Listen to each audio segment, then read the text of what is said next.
ఇలా అయితే ఈ కొంప నిలబడ్డట్టే. పని లేకుండా ఉండటం పామర లక్షణం, ముట్టుకోకుండా పట్టుకోనైనా.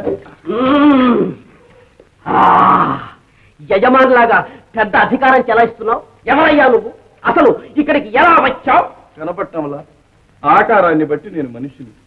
నువ్వు కూడా మనిషివైనా నీకు విజ్ఞానం వంట పట్టలేదు బుడత. ఉన్నవి 2 కాళ్ళు, నడిచి వచ్చాను. అన్నట్టు ఇది మా అల్లుడు కొంపేనా? అల్లుడా? తమ నామధేయం? తమ నామధేయం మరిచావట్రా? తమరా భూలోక నారదులా, విశారదులా? అయ్యా, నేను తమ అల్లుడు గారి కుడి భుజాన్ని. అలవాటే చెబుతోంది. నమో నమః. శీఘ్రమేవ కళ్యాణ ప్రాప్తిరస్తు, తదనంతరం పుత్ర ప్రాప్తిరస్తు, తదనంతరం పౌత్ర ప్రాప్తిరస్తు. మరి ధనమో? అది కూడా అస్తు. తమరు ఇక్కడే ఉండండి, సమ్రాట్ గారిని పిలుచుకొస్తాను. ఉండండి. సమ్రాట్! అయ్యో, విసుగు చెందకుడు సమ్రాట్. అంతా చక్కబెట్టడానికి అదృష్టం కట్టగట్టుకొచ్చింది. రండి చెప్తారు. ఏమిటది? అయ్యో రండి.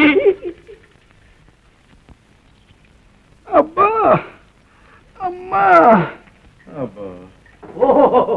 మావగారా? ఉండవయ్యా పాడు మామగారు, ప్రయాణ పెళ్ళితో కాళ్ళు లాక్కుపోతున్నాయబ్బా. ఓహో అల్లుడు గారు, ఎదట పడితే ఇచ్చకాలే గాని అవ్వాళ ఏమైందయ్యా ఈ మర్యాదంతా? పిల్ల దొరికిందే చాలని ఉడాయించావు గాని అబ్బా, ఈ మామగారి సంగతి ఏమైనా ఆలోచించావా? క్షమించాలి మామగారు. ఏమని క్షమించి? ఇది ఊరా పాడా? దారి డొక్క లేకుండా అడ్డం పడి వచ్చేసరికి తల ప్రాణం తోకకొచ్చింది అబ్బా. భుజం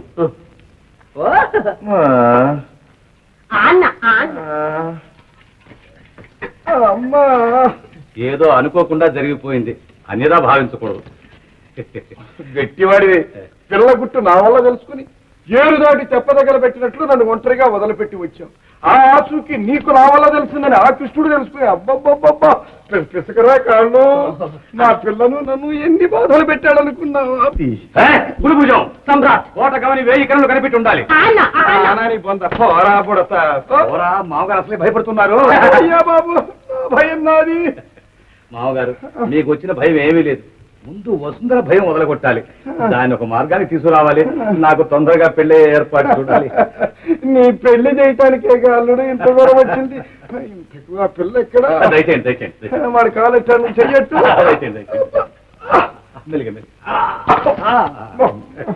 పదలుడు ముందు దారి చూసుకో.